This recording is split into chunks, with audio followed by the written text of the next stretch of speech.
वन्दे श्रीकृष्णचैतन्य नित्यानन्द सहोदितो गौरादये पुष्पवन्त चित्रसन्दौतमनदो आजानुलम्बितो भुजो कनकावतारो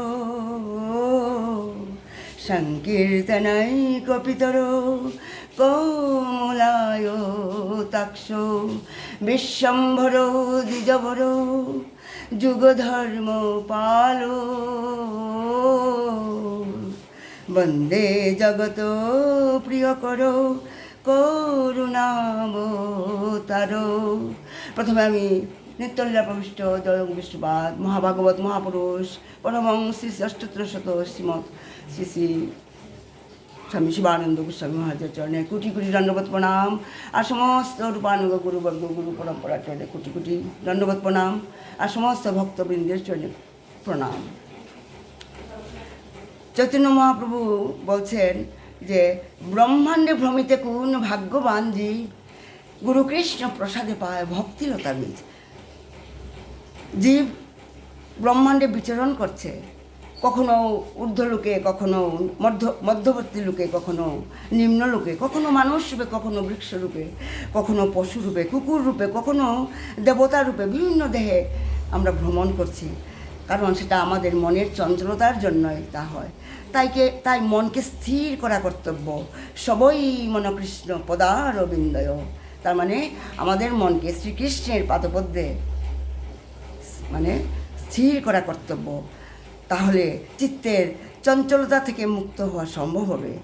এটা গরুড় পুরাণও সেটা উল্লেখ আছে, আর নারদ পুরাণও সেই পন্থা বর্ণিত আছে। তাই মহাপ্রভু আমাদের জন্য নববিধা ভক্তির কথা বলেছেন। শ্রবণম কীর্তনম বন্দনম অর্চনম পাদ সেবনম সক্ষম দাস্যম আত্মনিবেদনম। কারণ ভগবান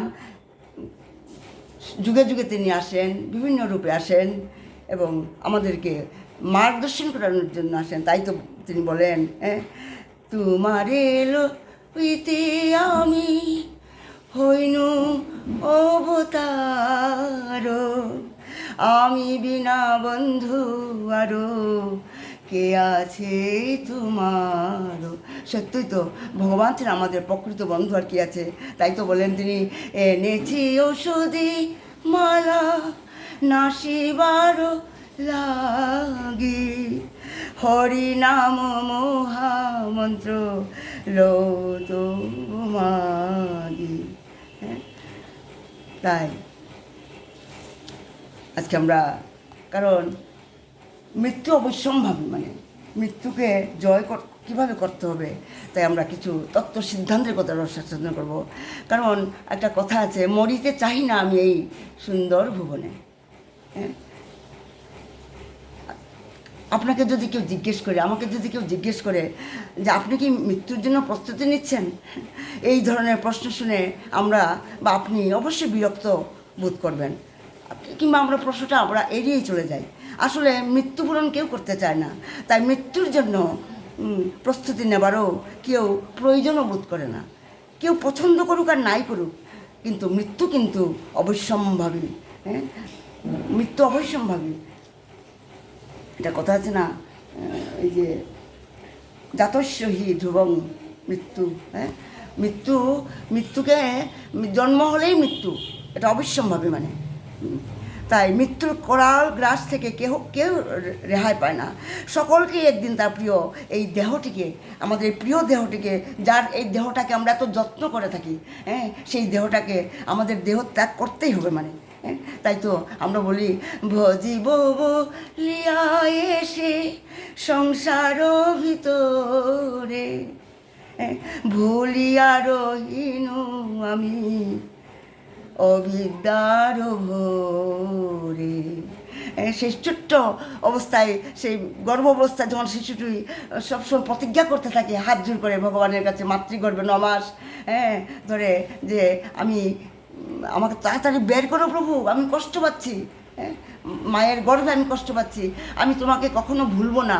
কিন্তু ছোট্ট শিশু যখন জন্ম হয়ে যায়, মাতৃগর্ভ থেকে বেরোনোর সঙ্গে সঙ্গে আস্তে আস্তে আত্মীয় স্বজন, পিতা মাতার স্নেহে লালিত পালিত হয়ে তার সেই প্রতিজ্ঞার কথা আমরা ভুলে যাই। আমরা ভুলিয়া রহিলে তুমি অবিদ্যা আরও জালে, মায়ার বন্ধনে পড়ে আমরা সব ভুলে যাই। তাই সকলকে একদিন আমাদের মৃত্যু মানে বরণ করতেই হবে। তার প্রত্যক্ষ প্রমাণ আমাদের জীবনে আছে, বহু আছে। মরতে যখন একদিন হবেই, তবে মৃত্যুকে ভুলে থাকার ভান করার কি দরকার, কি লাভ? বরং মৃত্যুর পর কীভাবে সদ্গতি লাভ হয় তার জন্য প্রস্তুতি গ্রহণ করা উচিত। পশুপক্ষীদের মতো মৃত্যুবরণ করা মানব জীবনের উদ্দেশ্য নয়। পশুপক্ষীরা জানে না মৃত্যুর পর আত্মাকে আরেকটি দেহ ধারণ করতে হয়। তাই 5 প্রকার চেতনাযুক্ত জীব রয়েছে, জীবের দেহ রয়েছে। মানে এই 5 প্রকার চেতনা হচ্ছে আচ্ছাদিত চেতনা, সংকুচিত চেতনা, মুকুলিত চেতনা, বিকশিত চেতনা এবং পূর্ণ বিকশিত চেতনা। আমরা এখন দেখব মানে কোন স্তরে আমরা পড়ছি। মানে মনুষ্য মানে সৎ চিত্ত, মানে সচ্চিত আনন্দময় এই আত্মা। আমাদের আত্মা কিন্তু সচ্চিত আনন্দ, ইটারনাল। এটা মানে ট্রান্সেন্ডেন্টাল, এটা জড় নয়। কিন্তু সেই সচ্চিত আনন্দময় আত্মা গুণের দ্বারা, মানে সত্যরজ গুণের দ্বারা প্রভাবে, সত্যগুণের দ্বারা সত্য রজতম গুণের প্রভাবে কি হয়, বিভিন্ন জড় শরীরে আবদ্ধ থাকার ফলে চেতনা কিভাবে আচ্ছন্ন হয় সেই সম্বন্ধে আমাদের শাস্ত্রে বলা হয়েছে।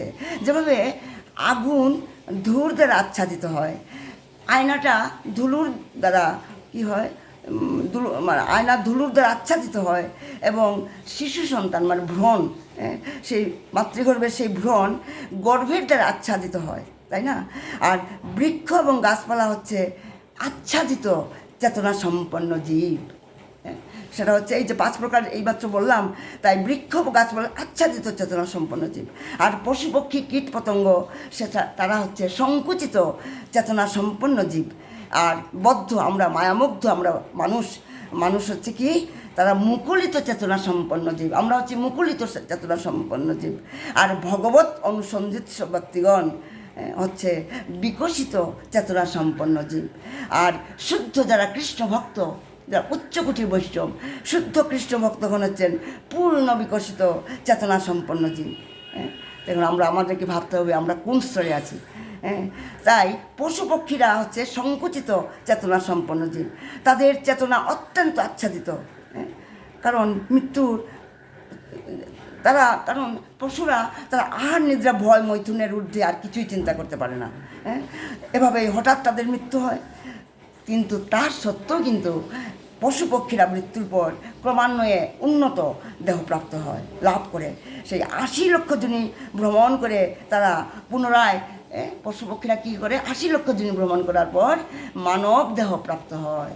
আর আমরা মনুষ্যরা 84 লক্ষ যোনি পার হয়ে আমরা বিভিন্ন আমাদের কর্ম অনুসারে আমরা দেহ লাভ করি। আর কিন্তু পশু পক্ষীরা কিন্তু 80 লক্ষ যোনি পার হওয়ার সঙ্গে সঙ্গে তারা মনুষ্য দেহ লাভ করবেই, এটা তত্ত্ব সিদ্ধান্ত। আর পশু পক্ষীরা কেবল আহার এবং মৈথুনে লিপ্ত থাকলেও কিন্তু প্রকৃতির স্বাভাবিক নিয়মে তারা একদিন মানব দেহ লাভ করবেই। আর চেতনার মানে এই চেতনের সর্বনিম্ন স্তর আচ্ছাদিত চেতনা থেকে ক্রমান্বয়ে কী হয়, মুকুলিত চেতনার স্তরে উন্নতি হওয়ার পথে বৃক্ষ লতা পশু পক্ষীরা পশু পক্ষীদের তাদের পতনের সম্ভাবনা থাকে না। আমরা কিন্তু জীব কিন্তু মনুষ্যদেহ পাওয়ার পরেও আমাদের পতনের সম্ভাবনা থাকে। Any time we can fall down. কিন্তু এই বৃক্ষ তরু লতা পশু পক্ষীদের কিন্তু তারা যখন মানে এই আচ্ছাদিত চেতনা থেকে যখন মানে মুকুলিত চেতনার স্তরে যখন উন্নতি হয়, তাদের কিন্তু আর মানে পতনের সম্ভাবনা থাকে না। আর তাছাড়া মানব জীবন লাভ করার আগে পর্যন্ত এতকাল 80 লক্ষ যোনি ভ্রমণের মাধ্যমে তাদের শুধু কষ্ট ভোগেই করতে হয়। তাই পশু পক্ষীরা ভাবে মৃত্যুর সম্বন্ধে একেবারেই সচেতন নয়। তারা বুঝতেই পারে না যে মৃত্যুর উদ্দেশ্য কী, আর মৃত্যুর পর কীভাবে মানে মৃত্যুর পর তার কী গতি হবে সেটা পশু পক্ষীরা জানে না বা বুঝে না। এমনকি পশুরা মৃত্যুর পূর্ব মুহূর্ত পর্যন্ত তারা আহারেই নিমগ্ন থাকে। যে তা আমরা নিজেই আমরা আমরা উপলব্ধি সেটা করতে পারি। আমরা দেখি কসাইখানায় দেখতে পাওয়া যায় একটা মানে একটা পাঁঠাকে রাখা হয়েছে, কিন্তু একটু পরেই কিন্তু সেটাকে বলি দেওয়া হবে, মারা হবে, আর পাঁঠাটিকে নিদারুণ কষ্ট দিয়েই হত্যা করা হবে, মারা হবে নয়, নিদারুণ কষ্ট দিয়ে তাকে হত্যা করা হবে। তবুও কিন্তু পাঁঠাটি সেই সময়ে ঘাস খেয়েই চলছে, সে বুঝতেই পারে না একটু পরে তার মালিক তাকে হত্যা করবে। কিন্তু মানুষের পক্ষে তার সম্ভব নয়, কারণ আমরা একটু উন্নত মানে চেতনা সম্পন্ন।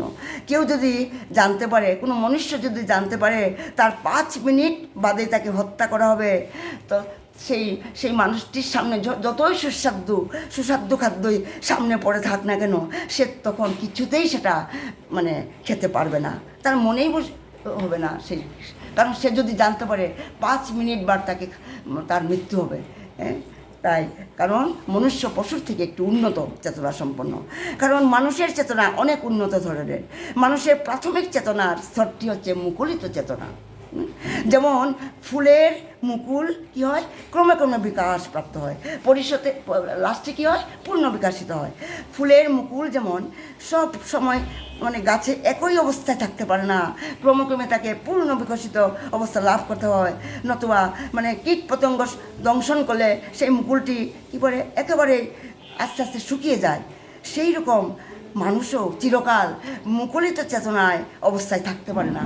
আমরা সবসময় মুকুলিত চেতনায় আমরা থাকতে পারি না। কী হয় তখন, মুকুলিত চেতনা প্রাপ্ত মানব জীবন লাভের একমাত্র উদ্দেশ্য হচ্ছে কি, মানে সাধু গুরু শাস্ত্রের আজ্ঞা পালন করা। আমাদের চেতনা যখন একটু উন্নত হয়, মানে মুকুলিত চেতনাপ্রাপ্ত মানব জীবন যখন আমাদের হয়, চেতনা যখন মুকুলিত হয়, তখন আমাদের মানে তখন আমরা ভাবতে শুরু করি যে সাধুগুরু শাস্ত্রের মানে চরণে আশ্রয় নেওয়া, মানে তাদের আজ্ঞা পালন করা, আর পূর্ণ বিকশিত চেতনাপ্রাপ্ত হয়ে শাশ্বত চিন্ময় ধাম গোলক বৃন্দাবনে ফিরে যাওয়া, ব্যাক টু গড হেড। এই সংসার বন্ধন থেকে মুক্ত হয়ে যাতে এই জরা ব্যাধি থেকে মৃত্যু জরা ব্যাধি থেকে মুক্ত হয়ে আমরা এই তিতাব জরা থেকে আদি দৈবিক আদি ভৌতিক সেই তিতাব জরা থেকে মুক্ত হয়ে আমি যাতে আমার ধামে আমার আসল যে বাড়ি সেই গোলক বৃন্দাবনে যাতে ফিরে যেতে পারি, যার জন্য আমাদের গুরুদেব বাবা শিবানন্দ গোস্বামী মহারাজ নিরন্তর তিনি সেই চেষ্টাই আমাদের করেছেন, সেই চেষ্টাই আমাদেরকে সেই মার্গেই আমাদেরকে দর্শন করিয়ে গেছেন। তাই আমাদেরকে সেটা বুঝতে হবে, জানতে হবে, চিন্তা করতে হবে।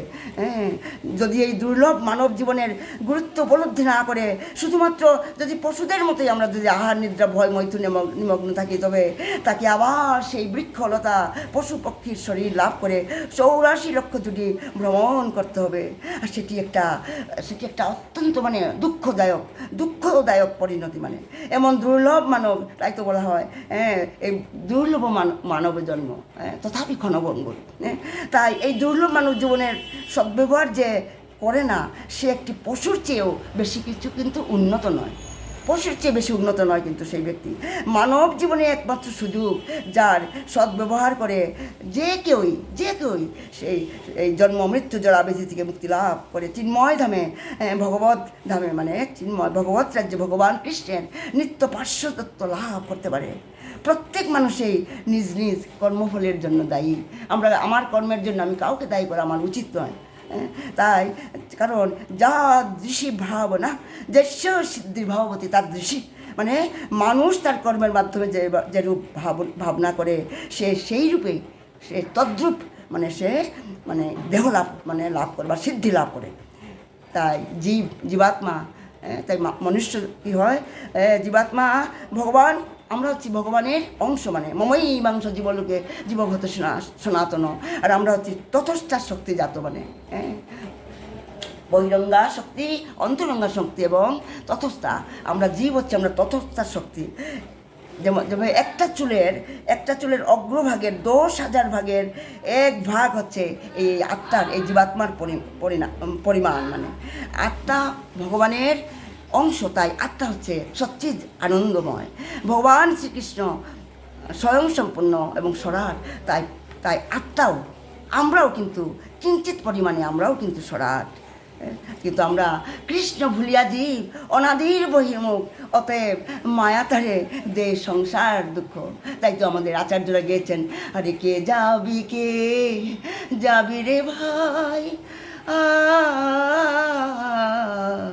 আয়, আরে ভব সিন্ধু পার, আরে ধন্য কলি যুগে রে, আরে চৈতন্য অবতার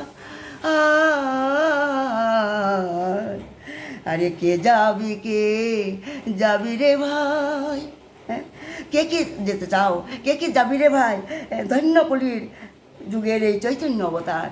তাই চৈতন্য মহাপ্রভু তিনি এই যুগাবতার, প্রেমাবতার, সারাৎসার অবতার। তিনি এসে আমাদেরকে নববিধা ভক্তির কথা বলে গেছেন, তত্ত্ব সিদ্ধান্তের কথা বলে গেছেন, যেভাবে আমরা এই দুর্লভ মনুষ্য জীবনকে আমরা সৎ উপযোগ করতে পারি। তাই আমাদের গুরুদেব নন ডিফারেন্ট দেন ভগবান শ্রীকৃষ্ণ, তিনি আমাদেরকে মার্গদর্শন করিয়ে গেছেন।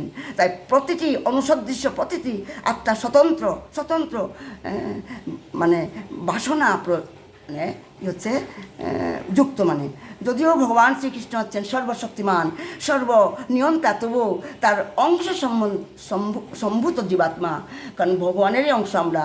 তাই জীব ভগবানের অংশ, সেই জীবের স্বতন্ত্র বাসনার উপর তিনি কখনো হস্তক্ষেপ করেন না। খুব ইম্পর্টেন্ট কথা। ভগবান কিন্তু আমার মানে স্বতন্ত্র, আমার ফ্রিডমে কখনো তিনি হস্তক্ষেপ করেন না। আমি যদি চুরি করতে যাই, ভগবান কখনো এসে আমাকে বুদ্ধি দিয়ে দিয়েছে, আমার মুখলিত চেতনা সম্পন্ন জীব আমি, আর চুরি করা মহাপাপ, মিথ্যা কথা বলা মহাপাপ, সেটা আমাদেরকে বুঝতে হবে। কিন্তু আমি যদি চুর যখন চুরি করতে যায়, ভগবান এসে তাকে বাধা দেয় না যে চুরি করবি না বলে, সে তার, কারণ ভগবান সেখানে হস্তক্ষেপ করে না। তাই যখন কেউ কাউকে গুলি মেরে হত্যা করে, সেটা ভগবান সেখানে হস্তক্ষেপ করেন না, তার বিচার বুদ্ধি কারণ ভগবান দিয়েছেন। কি করা কর্তব্য আর অকর্তব্য সেটা আমাদেরকে ভাবতে হবে। তাই কৃষ্ণকে ভুলে যেমন জীব ভোগ বাঞ্ছা করে, তৎক্ষণাৎ সে এই জড়জগতে পতিত হয়ে কৃষ্ণের নিকৃষ্টা বহিরঙ্গাত মহাশক্তির দ্বারা আচ্ছাদিত হয়ে পড়ে, মানে আচ্ছাদিত হয়ে পড়ে। এবং পাপের ফলে তখন কী হয়, নিম্নগতি হয়, আর পুণ্যের ফলে ঊর্ধ্বগতি হয়। যেভাবে বৃক্ষ পশুপক্ষীরা 80 লক্ষ জনের মাধ্যমে পাপের ফল ভোগ করে চলেছে, আর স্বর্গ এবং তার ঊর্ধ্বের লোকের অধিবাসীরা পুণ্যের ফল ভোগ করছে। যেমন স্বর্গলোক, মহেলোক, জনলোক, তপলোক, এরকম তো 14 ভুবন বলা হয় না।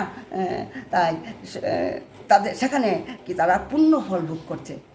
স্বর্গলোকের যারা অধিবাসী, বৈকুণ্ঠের অধিবাসী, মহল্লোক, জনলোকের তারা মানে পুণ্যের ফল ভোগ করছে। ক্ষীরে পুণ্যং মর্ত্যলোকং বিশ্বস্তি, মানে যতই, কিন্তু তার সত্ত্বেও একটা কথা আছে এখানে, যে স্বর্গলোকের অধিবাসীরা স্বর্গসুখ উপভোগ করে ঠিকই, তো ততই কিন্তু তাদের পুণ্য মানে ক্ষয় হতে থাকে, আর লাস্টে কী হয়, পরিশেষে তাদেরকে আবার এই মর্ত্যলোকে পতিত হতে হয়।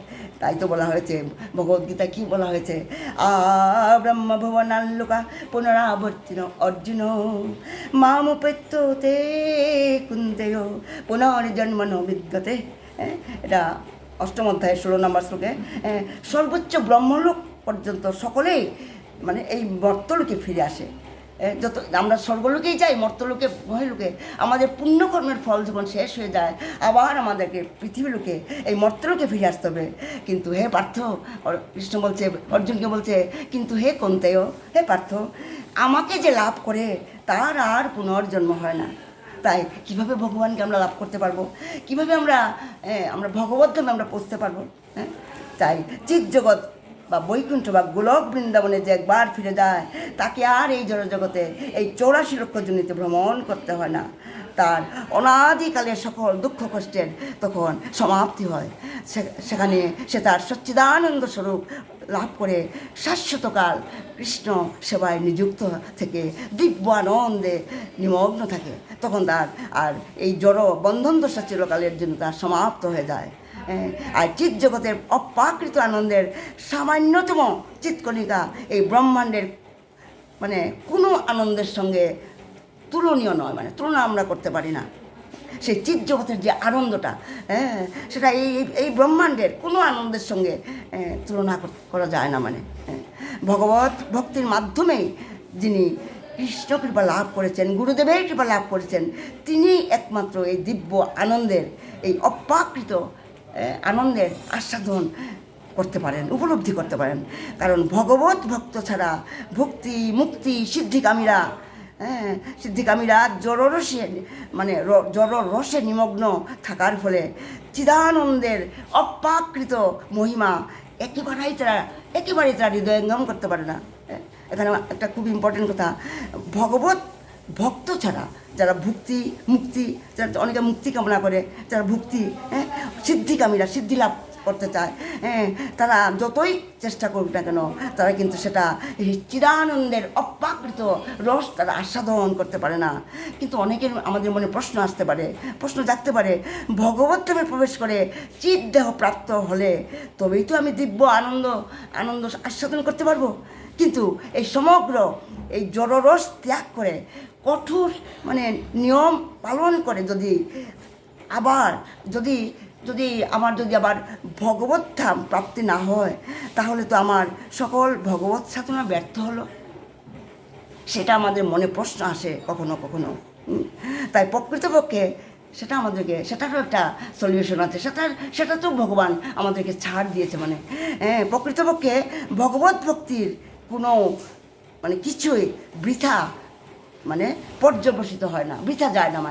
আমি যদি ভক্তি করতে করতে যদি আমি আবার ফল ডাউন হয়ে যাই, আমরা এই যে বাবা আমাদের যে দান করান, দান যজ্ঞ করেন, বাবা নিরন্তর জপ করতে বলেন, সাধু বৈষ্ণব সেবা করতে বলেন, তা সত্ত্বেও যদি আমরা কখনো যদি আমাদের কারণ মানুষের মন, আমরা অনেক ফল ডাউন হয়ে যায়, আমরা আবার পতিত হয়ে যাই। কিন্তু ভগবত ভক্তের কারণ আমরা যেহেতু সেই পুণ্যকর্মগুলি করেছি, আমরা একটু ভগবানের প্রতি গুরুদেবের প্রতি আমাদের নিষ্ঠা ছিল, কিন্তু কারণ কার্যবশত আমরা অনেক সময় আমরা পতিত হয়ে যাই, ফল ডাউন হয়ে যাই।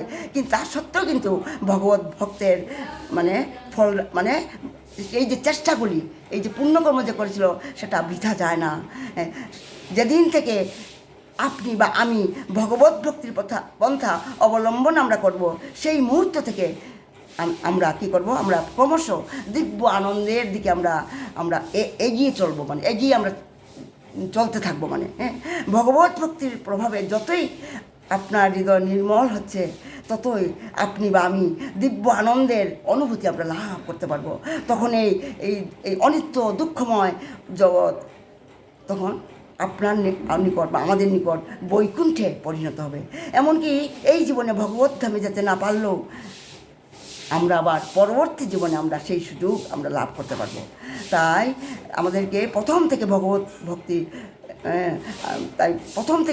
ভগবত ভক্তি শুরু করা উচিত। তাই তো বাবা আমাদেরকে রোজ সেই দ্বাদশ অধ্যায় পঞ্চদশ অধ্যায় ভক্তিযুগ রোজ আমাদেরকে পাঠ করতে বলেন। এই জীবনে যদি ভগবত ভক্তির যে আমরা স্তরে আছি, পরবর্তী জীবনে আমরা সেই স্তর থেকে ভগবত ভক্তি আমরা শুরু করতে পারবো। আমি মৃত্যুর সঙ্গে আমি যতটুকু স্তরে আছি ভগবত ভক্তি করেছি, মৃত্যুর পরে আমরা সেই যেখান থেকে আমার শেষ হয়েছিল, আমরা মৃত্যুর পরে আমরা আবার সেখান থেকে আমরা শুরু করতে পারবো। সেই জন্য ভগবদ্গীতা কি বলা হয়েছে যে স্বল্পমস্য ধর্মস্য ত্রায়তে মহত ভয়াৎ। আচ্ছা গোপাল, আমি শেষ করছি। তাই বলা হয়েছে যে স্বল্পমস্য ধর্মস্য ত্রায়তে মহত ভয়াৎ, এই নিত্য ফলদায়ক ভগবত ভক্তি স্বল্প মাত্রায় সম্পাদিত হলো মহাভয় থেকে একজন মুক্ত হয়ে যায়। অর্থাৎ স্বল্প ভগবত ভক্তি সম্পাদনকারী ভক্ত আবার উন্নত চেতনা সম্পন্ন মানব দেহ লাভ করে, তাতে কোনো সন্দেহ নেই। একটা কৃষ্ণ ভক্ত, একটা ভগবত ভক্তের সে যে পরবর্তী জীবনে যে মানব দেহ আবার লাভ করবে, তাতে কোনো সন্দেহ নেই। তাই এই জগতে মানুষকে কোথায় দেহ প্রাপ্ত হবে সেই সম্বন্ধে ভগবদ্গীতায় সুন্দর করে বলা আছে। উদ্ধং গচ্ছন্তি সত্যস্থা মধ্যে তিষ্ঠন্তি রাজসা জঘন্য গুণ প্রবৃত্ত অধো গচ্ছন্তি তামসা। এটা আরও ইন্টারেস্টিং ছিল। আজ আর সময় শেষ হয়ে গেছে, তাই আমি এখানেই বিরাম দিচ্ছি। জয় গৌর সীতানাথ রামানন্দে হরি হরি বল। জয় শিবানন্দ বাবা কি জয়, জয় সমস্ত ভক্তমণ্ডলী কি জয়। শয়নে গৌর আরে স্বপনে গৌর গৌর নয়ন তারা আরে জীবনে গৌর আরে মরণে গৌর গৌর গলার হারা আরে গৌর বিহনে না বাঁচি পুরাণে গৌর করেছি সারো আরে গৌর প্রীতি গৌর মূরতি হিয়ায় প্রহিল পশি মনরে